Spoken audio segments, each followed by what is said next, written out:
Questions from the media. Eric, I saw you put your hand up first. We'll go ahead and start with you. Yeah, Nico, obviously it's a tough break, the first goal with Brad, but kind of a theme for the club this season is not being able to respond when going down 1-0.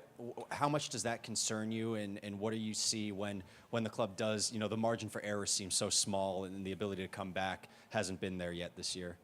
I mean, I'm not agree today with that. I think we responded, but we didn't score. I think it's a big difference on responding or not scoring, because we did more than double the expected goals that the opponent had today. We had a very controlled game, and we had one of those games that, and we could be all day shooting today and having chances that we were not going to score, and them with half of the chance they're going to score goals. And I'm very proud of the team today, because we responded, we didn't lose our mind. We create chances every single time. Before, with a 0-0, with a 1-0, we had a couple of situations to score, and then with a 2-0, we have a couple of situations to score. And in the second half, we completely dominate the game, and we had chances to score. But right now, the goals are not coming in our way. But it will come. Now it's painful. It's really, really painful, because it's not a game that you deserve to lose in the way that you lose, because the opponent didn't do much. But we have to accept that this sport is sometimes cruel, and we're having that moment of cruelty against us. When you lose a match 3-0 and then come and say that you're proud of the performance, what does that say about where the standard is for this club right now? I never said proud of the performance. I never said that. Yes, you did. Okay, no. I'm proud of the guys. What's the difference? It's a big difference. It's a big difference. Performance, it's the whole thing, And the guys, I would like to turn this into, how hard it is for these guys to be right now there? You know how hard it is that they gave everything that they could? I don't think you guys put in their position. It's painful. And they had the chances, they create, they dominate an opponent that came here, that is good, that made the playoff. We didn't make the playoff. The standards of this club are high, but the reality right now is that we are not ready. And it's a process. And either we go all together in this, or we just gonna kill ourselves.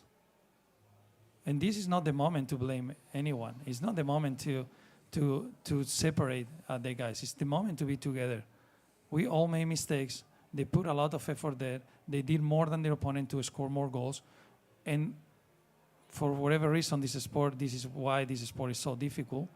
It's unpredictable. And then with half of a chance, they score the first goal, or not even that. Then I think I'm proud because they worked so hard during the week to prepare this game. They came back after a disgraceful play, and they try. And sometimes things are not going in your way, but we just have to keep going again and again and again. If things are going well, we go again. If things are not going well, we go again, and that's it. But I think if we only focus on the result and the numbers, I think we all can have a type of judgment of the situation that it doesn't go with the reality of what we saw today. Against Vancouver, completely agree. We didn't deserve anything. We didn't perform well. But today, I don't see that. The only thing is a big result against a home. And if we only take that, it's I don't think it's fair. To be honest, I don't think it's fair. Colby? Mirto and Bukari seemed to struggle today. What was Minnesota doing? What would you attribute to their struggles? I mean, they have big chances both today. I don't think they struggle much. I think when you play against Minnesota, I mean, we have to do an exercise about what team are we playing for, Minnesota lost against the best team right now in the whole CONCACAF area, right? Vancouver. But Minnesota is not a team that concede goals. They had an 8-game straight without losing.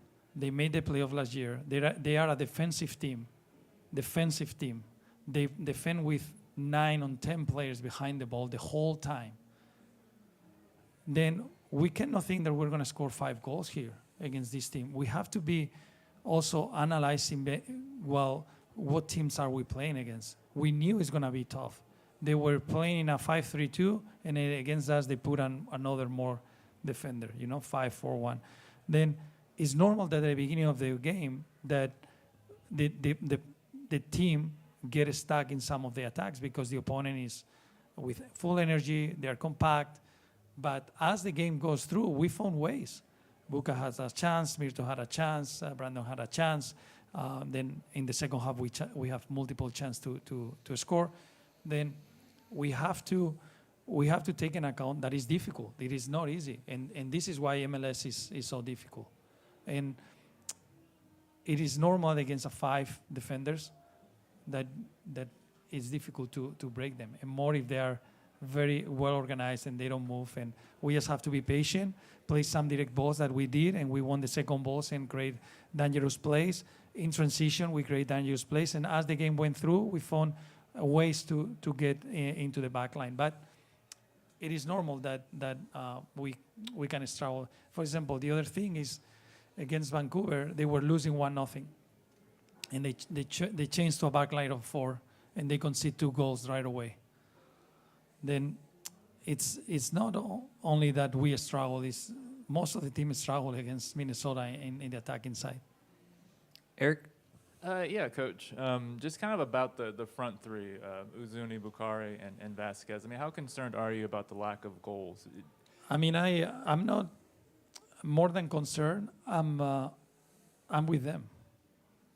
I'm supporting them and trying to help them to get out of that situation. The more and more that we go against them, or is not productive. I think they are men that are really responsible, and they take care about and care about the club, care about the fans, care about everyone here, and they are the ones that more hard they are. And me as a coach, I have to, support them, help them, and try to turn that narrative that there is now against them. And this is why this is the beauty of my job, is to help others. And then here is what I have to do, is to help them in these difficult moments. Now I believe more than ever to this group, more than ever, because they're a really, really hard work group that have a mentality that they want to turn things around in this club. And now it's not going in our way. And we knew, and always in the season, you have moments in the season that you struggle. It is not any team that not struggle during the season. And Vancouver will have their moment. But now I have to support them and help them. And now together, we are a team. It's the moment that we stick together, and the moment that we as a team turn things around. And the people that believe in us and support us in the tough moments, we're very thankful. And the people that use those moments to go against us, it gives us a motivation to turn things around. Hey, thank you. Then I wanted to ask about Danny Pereira. How much was his passing tonight? Well, I think Danny is every player has a special qualities, and Danny is a player that has this way where he can dribble, he can get by a couple defenders, and then he can draw some of them and then free other defenders, other teammates to pass the ball, has a good cross, and he gets into dangerous areas.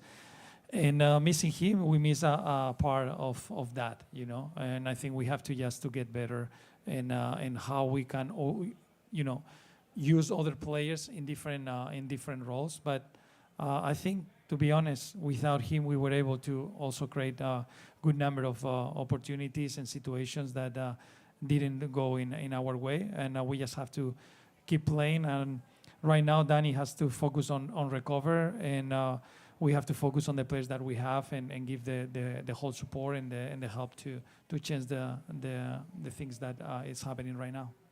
Phil? Yeah, so Minnesota is kind of a low possession team. 13 minutes into the match, you had 85% possession, ended with 65% possession. I was just wondering, it's kind of going into that game, did you have that expectation that you were going to have a lot of the ball, and what was kind of the thoughts around what you might do offensively with that? Yeah, and the thing is, they've been playing the whole season in a 5-3-2, and then they switched today a 5-4-1, and we had to do a couple tweaks of what we've been preparing the whole week. And obviously, it took us a little bit into the game to get through that. The problem is when you have so many players behind the ball, it makes the game slow. And if you are too vertical and too direct in moments, it can come against you because the opponent can win those second balls. They're a very physical team. They're good on winning second balls. Forward that holds really well the ball, and this is the balance between how you can be aggressive going forward, but how can you have control of the game. And I think we started a little bit slow. We adjust a little bit in the second half. We changed our shape on the second half on our build-up. We were building more in a 2 and 3, and we changed to a 3 and 2, and it helped us to be more vertical, to access quicker to our forwards and our place in between the lines. And this is the takeaways that we take from the game today, that we could make that adjustment a little bit earlier in the first half, but we also wanted to explain well at the halftime with the board and them watching the video. Okay. And then just defensively, I mean, obviously there's a lot of concerns about the offense, but your team has now lost 3 of their last 4 games, and those 3 losses are by a combined margin of 10-1. So the team was really defensively stout at the start of the season. And what's changed about that, or what are you seeing?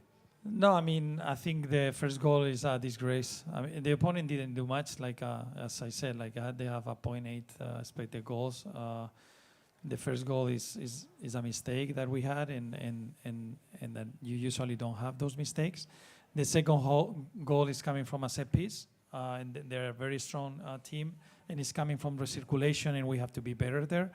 And the third goal is just, I think, it's another mistake that we had, and you can see the goal. It's not because we weren't bad on defensive. I think when we were defending, they didn't do much, and we won the ball. It was more in transition moments, in moments where we didn't have control that situation, and is where they are a good team, and we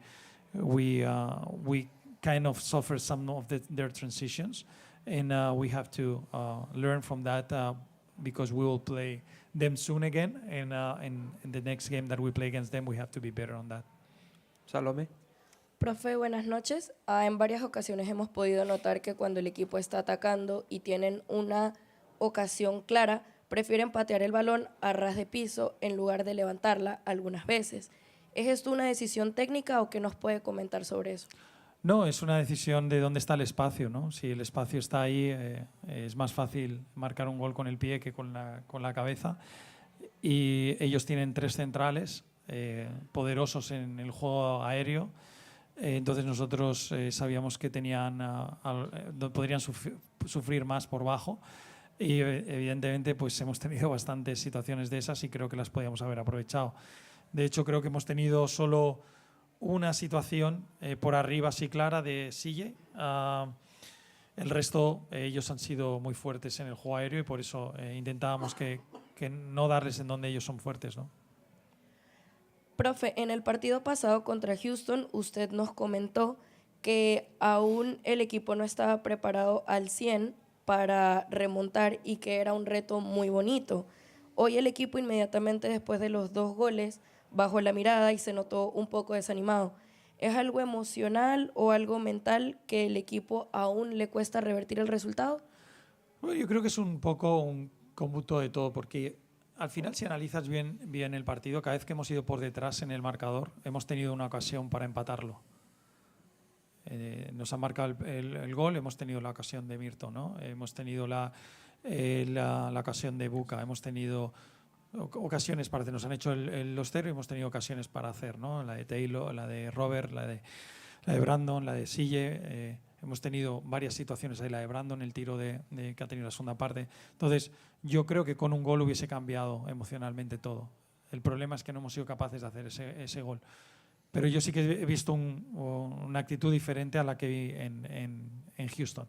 En Houston es verdad que creo que vimos un equipo más respondiendo más de manera desordenada, más con la emoción y menos con la cabeza. Hoy creo que hemos tenido esa capacidad de entender que si nos volvíamos un poco locos nos podrían hacer de mucho daño a la contra, y hemos persistido en intentar conseguirlo, y por eso yo creo que hoy que era un partido muy complicado para no, viniendo de lo que venimos, estar tranquilo y pensar con calma, y creo que hicimos un trabajo mejor del que fue en Houston, pero no suficiente, ¿eh? Con esto no quiero decir que yo esté contento con el resultado o que no, al contrario, estoy muy descontento con el resultado, estamos muy descontentos, los jugadores, yo, todos, porque nosotros queremos más y estamos muy descontentos, y eso no quiere decir que tengamos que ahora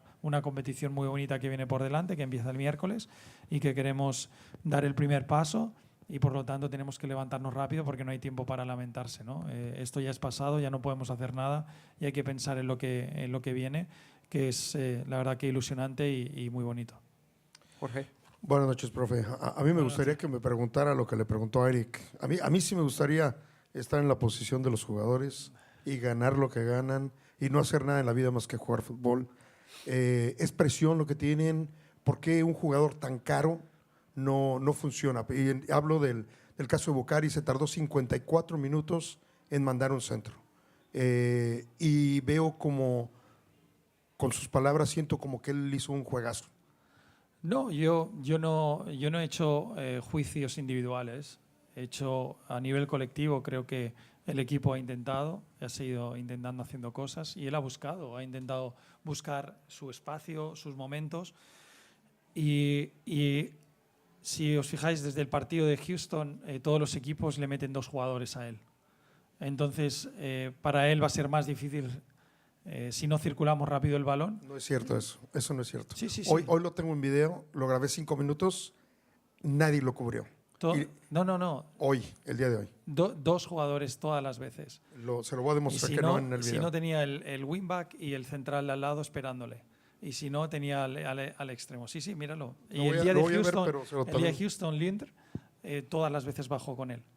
Entonces, para eso es difícil, ¿no? Es difícil salir de una situación de 2 jugadores, ¿no? Entonces, lo que hace es que nos abre espacio y nos libera a otros jugadores, y ahí es donde nosotros tenemos que utilizar a esos otros jugadores. Como digo, sabíamos que era un partido complicado porque es un rival que siempre lo pone muy, muy difícil por la manera de jugar, por el físico que tiene.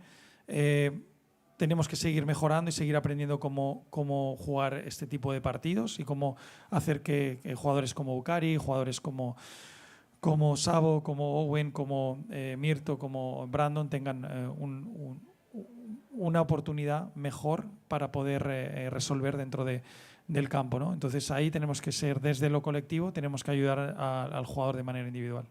Y obviamente la frustración de hoy es entendible, pero todos los partidos son iguales, profe.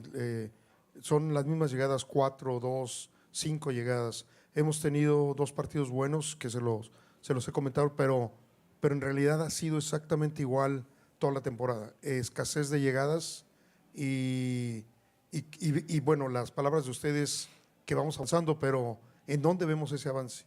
Bueno, yo creo que normalmente para mí siempre el resultado es una mentira, ¿vale? El resultado no refleja lo que un partido es.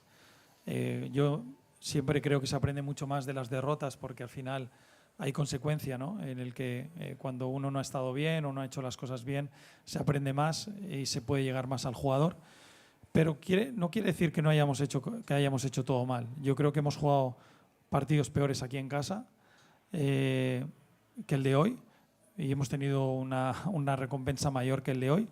Y hoy simplemente pues tenemos que mejorar en ciertos aspectos que una serie de errores que hemos cometido nos llevan a tener el partido en contra. Hay partidos que es verdad que no hemos tenido esas llegadas, sí, hemos estado hemos sido más predecibles, no hemos tenido soltura. Yo creo que hoy dentro de la dificultad que era este partido y conforme juega el rival y encima el rival yendo por delante, que todavía lo hace más complicado, creo que hemos encontrado maneras que nos hacen ver que podemos utilizar de cara al futuro. Por eso yo siempre soy una persona optimista, una persona que cree que todo en la vida pasa por algo y esta derrota nos está pasando ahora mismo por algo, igual que la de Houston, y creo que los equipos se forjan y la mentalidad de los equipos se forjan sufriendo y se forjan pasando las malas. Porque ahí es cuando valoras las otras cosas y cuando realmente das ese paso hacia adelante, ¿no? Y si somos capaces, que lo seremos, de dar ese paso adelante todos juntos, yo creo que nos hará un equipo más completo. Eric, back to you. And Nico, just one follow-up from earlier, because you mentioned we don't know how difficult it is for those players. I just want to hear what you mean by that. I mean, these are professional players. Some of them make Yeah. a lot of money.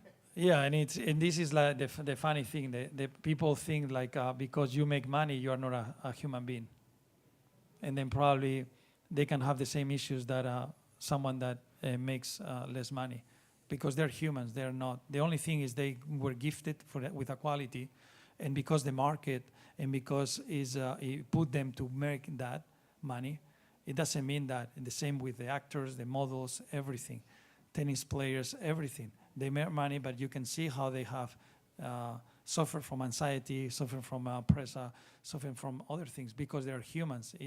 And sometimes we think because they make money, they cannot have a tough moment in their lives. And we all have tough moments in our lives. And it doesn't matter how much money you make because you're a human being. And if someone tells you because money you're going to be different, it's not that. Is not the reality. You know, you have good moments in your life and tough moments. Doesn't matter how much money you make. When you have the exposure that these guys have every single day with the outside people and everyone making comments about them and everything, they're humans and this affects to everyone. And it doesn't matter that they care about the people. This is why it affects them, because they care. If they don't care, wouldn't affect them. But they care about what they are doing, they care about the team, and they care to do things well. And I think sometimes we have to make ourselves reflect on that, because I'm not saying that we have to push them. I'm not saying that we have to do better. We have to. I'm the first one that I'm going to be really, really demanding with them, and I told them there. But I'm going to do in a way that they can feel that, you know, they have our back. That we're here to help them. We're here to overcome the obstacles that this season is giving us now together. Because if we don't do that together, it will be worse. And we don't want things going worse. We want things going well. And now we have to bring everyone together. And I'm not saying that the fan has to be upset or disappointed. I'm not saying that. We have to. Because we lost 3-0 at home. We have to. But how we change is my job with them to change that. And we'll do it.